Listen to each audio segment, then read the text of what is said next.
Milano nascosta nelle buste della spesa destinate ai luoghi della movida. La squadra mobile di Venezia ha arrestato 2 persone, il corriere viaggiava in Porsche e nascondeva la droga in un doppio fondo. Un ultimo scatto prima della tragedia: una 50enne veneziana, Anna Maria Nerosi, è morta in Val di Zoldo scivolando dalla cresta degli Sfornoi, dove si era recata in escursione con alcuni amici. Nell'ultimo punto stampa quotidiano, Zaia lancia il piano tamponi per l'estate, il Veneto non abbasserà la guardia sul Covid, e poi lettere a casa per gli over 60 non ancora vaccinati. Si è insediata in Regione la Commissione Speciale d'inchiesta sull'andamento del Covid in Veneto. Le sedute saranno trasmesse via internet e i verbali saranno trasmessi in procura. Un percorso di fusione tra Confindustria Veneto e Friuli Venezia Giulia, l'annuncio oggi nella sede veneta degli industriali insieme ai 2 presidenti Carraro e Bono. Decine di migliaia di posti di lavoro a rischio in Veneto se non sarà prorogato il blocco dei licenziamenti. I sindacati regionali lanciano l'allarme per una ripresa post-Covid che potrebbe essere molto difficile. Dal 1° luglio sarà possibile anche per chi ha meno di 60 anni sottoporsi alla vaccinazione nelle 43 farmacie dell'ULSS 3 che hanno aderito al progetto. Bentrovati, buonasera telespettatrici, telespettatori di Antenna 3. In primo piano di questa edizione veneziana dei nostri telegiornali, la lotta allo spaccio di droga con un'operazione della squadra mobile di Venezia che ha arrestato 2 uomini. Parliamo di fiumi di cocaina tra Milano e i luoghi della movida del Veneto. Un ingente traffico di cocaina sulla rotta tra Lombardia e Veneto è stato scoperto dalla squadra mobile di Venezia, che ha arrestato 2 narcotrafficanti di origine magrebina in flagrante e sequestrato 38 kg di droga in totale. Droga destinata ai luoghi della movida, in particolare del litorale. È indubbio che un quantitativo di cocaina così importante era destinato all'intero territorio regionale, quindi era per il mercato veneto, in maniera particolare, visto l'inizio della stagione estiva, alla fascia adriatica sostanzialmente. Gli scambi avvenivano in pieno giorno nei parcheggi di alcuni grossi centri commerciali nell'area tra Piove di Sacco e Chioggia. Privilegiavano i parcheggi antistanti alcuni centri commerciali del territorio padovano e veneziano, nell'ambito dei quali poi concludevano i loro affari illeciti. Il corriere arrivava da Milano con una Porsche e consegnava all'altro sacchi della spesa con pacchi di cocaina pura. Quando sono stati colti in flagrante c'era una borsa con 5 kg di droga e poi nascosti in un doppio fondo della Porsche altri 13 kg più 300.000 euro in contanti.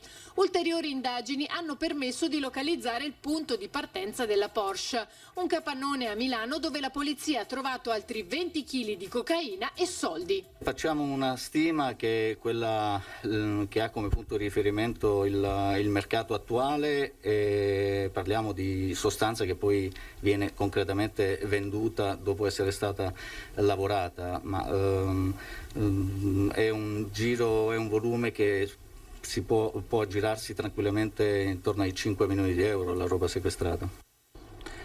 E a proposito di movida e i luoghi della movida, continua a preoccupare quella di Jesolo, tanto che l'amministrazione comunale pensa di mandare per le spiagge e le strade degli educatori.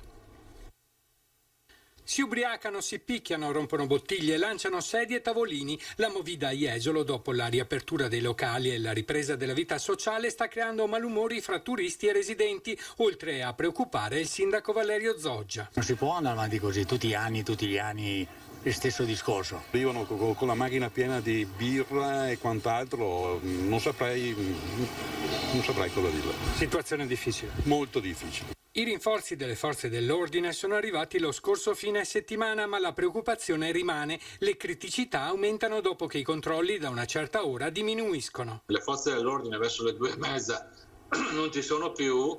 Ovviamente loro lo sanno, dormono in spiaggia, cominciano a ubriacarsi e si riversano soprattutto Piazza Mazzini, ma non solo, e nelle strade, e quindi qualsiasi pretesto è buono per litigare, per scontrarsi con altri gruppetti. Una volta in Piazza Mazzini si andava per trovarsi l'amorosa, ora ci vanno per fare a botte, ci dicono per strada. I giovani dovrebbero essere più educati quando si ritrovano con gli amici. Senza darsi botte, ubriacarsi perché robe che vende al pubblico e trova dappertutto. Un po' di educazione, perché quando si radunano in diversi e cominciano a fare baccano, bere soprattutto. Per la linea dura nei confronti di chi non rispetta le regole non sono solo gli anziani. Punire subito chi viola i regolamenti. Zoggia ha firmato un'ordinanza che vieta la vendita e il consumo di alcol dalle 16 alle 6 sia per strada che in spiaggia. Si può bere ai tavolini dei locali, tutto il resto è vietato. L'amministrazione pensa persino di chiudere Piazza Mazzini o tratti di lungomare. Intanto si prova con altre soluzioni. Entro qualche giorno, non so se ce la faccio per questo sabato, ma dal prossimo sabato ci saranno una ventina di persone preparate, non per reprimere ma per cercare di sensibilizzare questi ragazzi, e distribuirò anche dei volantini informativi. Speriamo che funzioni.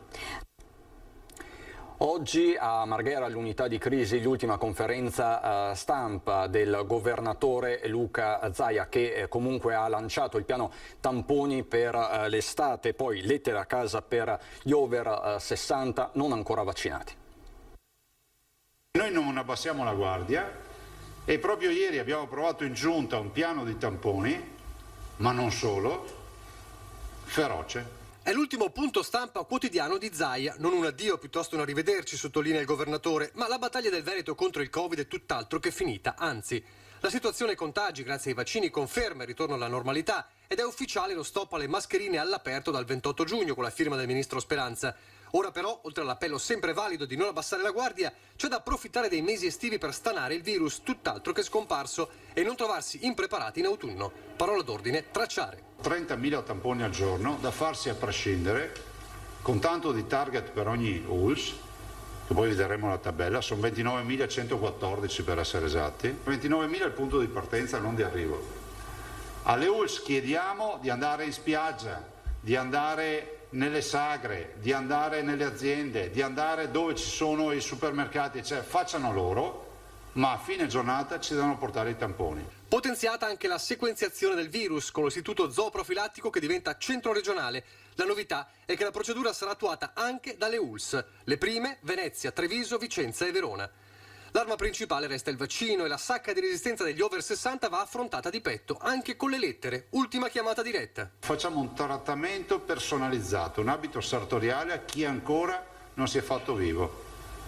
Dopodiché noi non sappiamo più cosa fare perché dobbiamo passare benedizioni e altre robe, cioè noi ci fermiamo qui, scriviamo a casa. Il futuro intanto è anche quello di una ripresa economica attesa dopo il disastro Covid. Sul recovery plan italiano, approvato ieri dalla Commissione europea, resta la prudenza di Zaia. La progettualità macro che conosciamo è una progettualità che non taglia fuori i territori. La declinazione su come far arrivare i soldi è un'altra roba. Dico semplicemente fate in modo di non perdervi per strada, perché sinceramente noi di robe da fare ne abbiamo tante.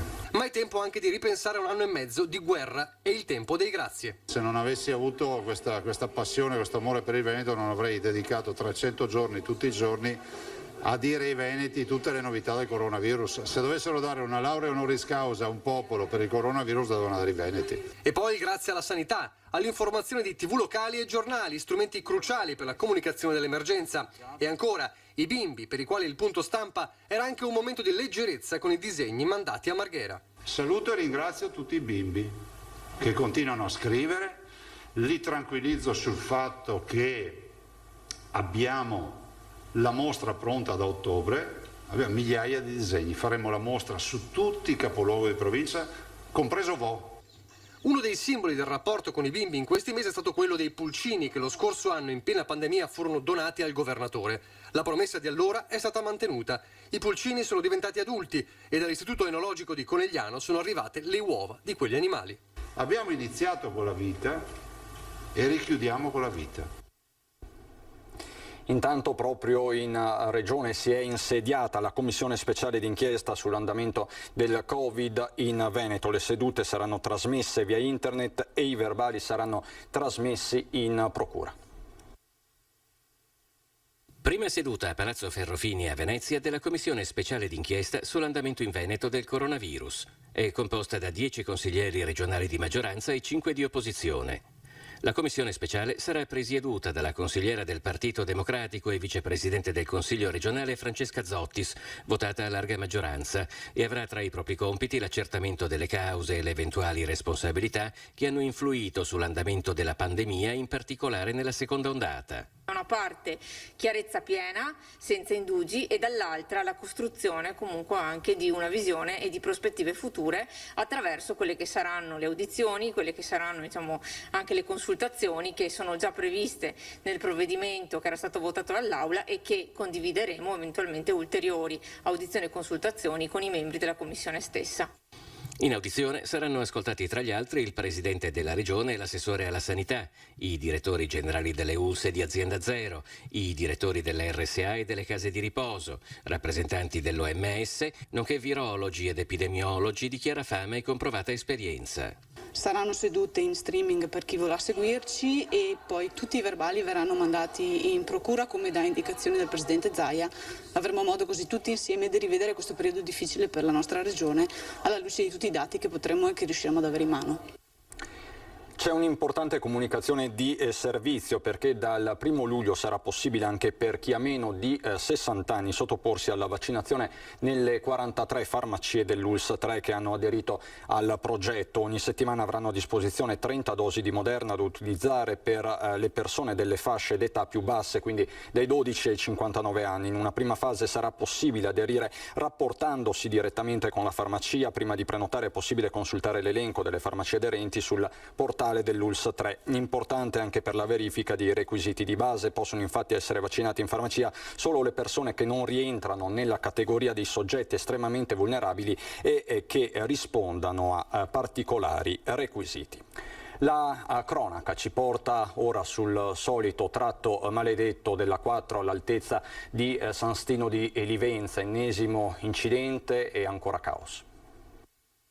Altro incidente nel solito tratto autostradale a 2 corsie che attraversa il Veneto orientale. Verso le 12:30, tra gli svincoli di San Stino e Cessalto in direzione Venezia, un tir ha perso 2 ruote e inevitabilmente si sono formate lunghe code, in cui altri 2 mezzi pesanti si sono scontrati. Sul posto sono intervenuti i sanitari del 118 che hanno preso in cura un camionista rimasto ferito, gli ausiliari di Autovie Venete e la polizia autostradale per i rilievi. L'autostrada è stata chiusa a San Stino con uscita obbligatoria. È la 18ª chiusura in poco più di 7 mesi in questo tratto autostradale.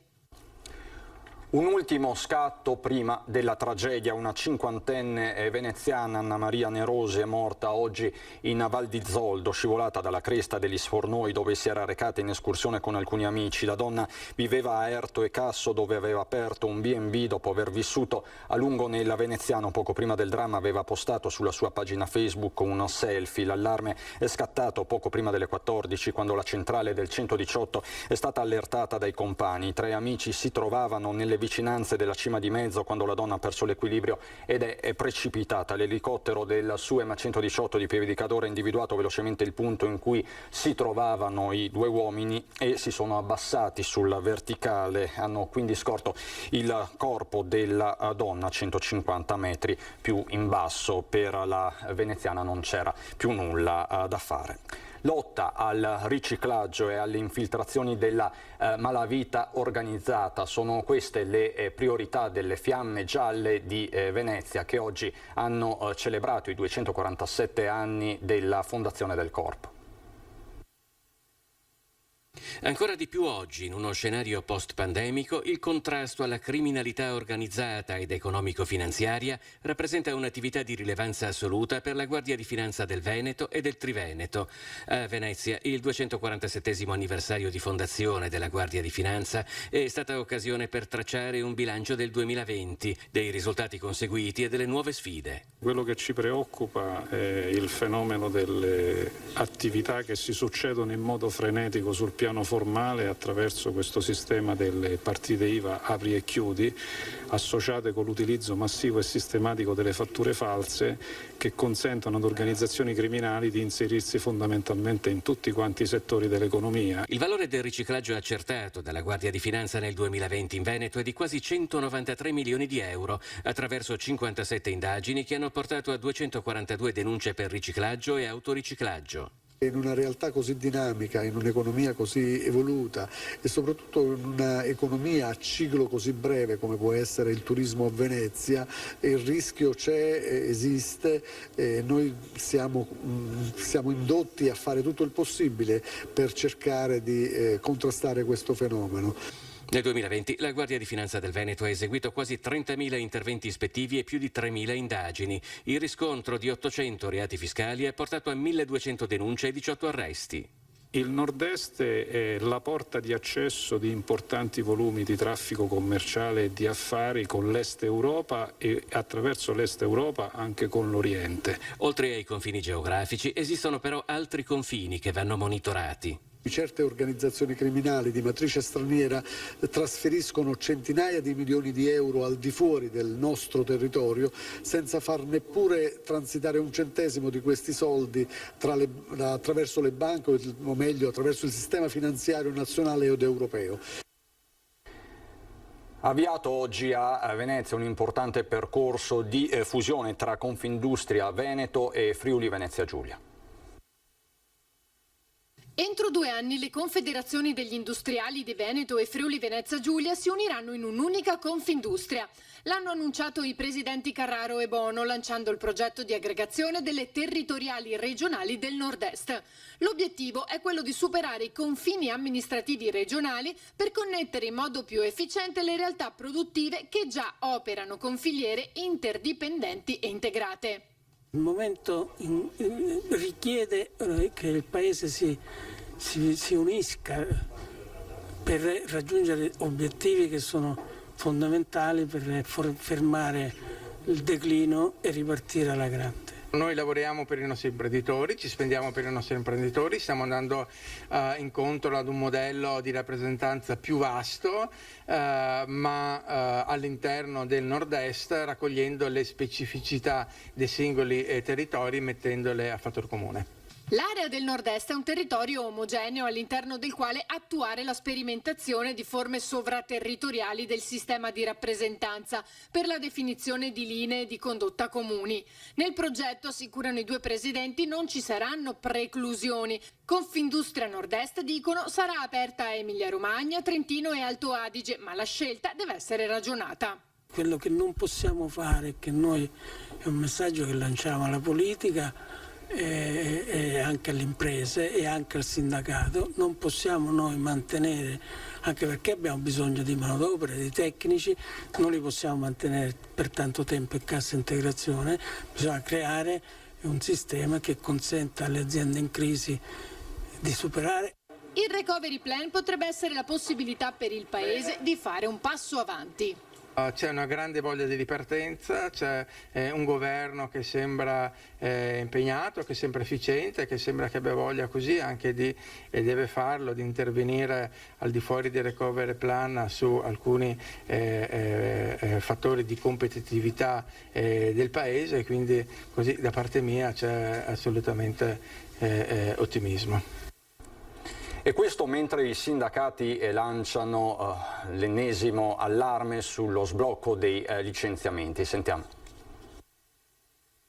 Lavoro e giustizia sociale sono le 2 parole d'ordine della ripartenza post-Covid per CGIL e Cisle Uil, che il 26 giugno scenderanno in piazza in una triplice manifestazione nazionale a Torino, Firenze e Bari. I sindacati sono mobilitati anche in Veneto. Da Mestre i segretari regionali mettono in guardia dai facili entusiasmi che possono generare i dati congiunturali della nostra economia. Ma attenzione a confondere un imbalzo con una prospettiva di ripresa e di crescita solida, strutturale e soprattutto di qualità. Questa non si annuncia, come abbiamo visto anche in queste ore, ma si costruisce coinvolgendo le parti sociali e soprattutto con un ruolo attivo che deve svolgere anche la politica a tutte le latitudini. Latitudini che portano al governo a Roma ma anche alla regione a Venezia, alla quale si chiede un tavolo sia sulle prospettive di ripresa che per il rafforzamento di tutela e sicurezza sul lavoro. Rischiamo di avere una parte dei lavoratori e delle lavoratrici che perdono il posto e che faranno fatica a rioccuparsi perché hanno competenze che il mercato non richiede più, e dall'altra parte avere posti di lavoro scoperti per cui non si trovano le competenze e le stesse imprese rischiano di andare in difficoltà perché non trovano le figure che cercano. I sindacati prospettano un nuovo patto sociale perché nessuno resti fuori da una ripresa che potrebbe però essere meno facile e meno scontata di quanto si possa pensare. L'incertezza al momento è forte anche sul numero, comunque sull'ordine delle decine di migliaia solo in Veneto, di chi potrebbe perdere il lavoro se non ci sarà una proroga del blocco dei licenziamenti. La moda sicuramente sta vivendo un momento molto difficile, proprio per un problema anche di consumi. E abbiamo dei problemi, per esempio, anche con la metalmeccanica, perché non riescono a ripartire perché mancano le materie prime. Dunque è tutto un sistema che non si capisce dove andrà a finire, ma noi vogliamo le controparti che siano nei nostri confronti lineari e puliti per dare il nostro contributo per far ripartire questa regione. Da Venezia e provincia è davvero tutto, vi lascio all'edizione trevigiana. In primo piano i fatti tragici di Moriago della battaglia. C'è il meteo, buon proseguimento.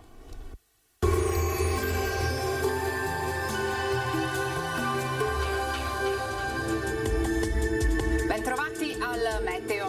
Si mantiene stabile la pressione atmosferica, dunque ci attende un'altra giornata di fatto all'insegna del bel tempo e di un clima decisamente caldo. Vediamo insieme il dettaglio di giovedì 24 giugno. Sul Veneto sempre bel tempo soleggiato, il cielo infatti si presenterà sereno o al massimo con qualche velatura. Qualche addensamento ci sarà, ma insomma senza ulteriori conseguenze. Diamo ora uno sguardo alle temperature, le minime saranno comprese tra 16 e 21 gradi, massime comprese invece tra i 29 e i 36 gradi, dunque davvero bollenti. Ci spostiamo ora sul Friuli Venezia Giulia, anche qui tanto sole dappertutto, ma anche in questo caso qualche nuvoletta ci sarà, ma del tutto innocua. Temperature minime tra 18 e 21 gradi, massime sui 28-32 gradi. Infine diamo uno sguardo alla situazione del Trentino Alto Adige, anche qui ampio soleggiamento un po' per tutto l'arco della giornata e senza piogge degne di nota. Temperature minime intorno ai 17 gradi, massime infine sui 30 gradi all'incirca. Dal meteo di Antena 3 per ora è tutto, grazie per l'attenzione e arrivederci.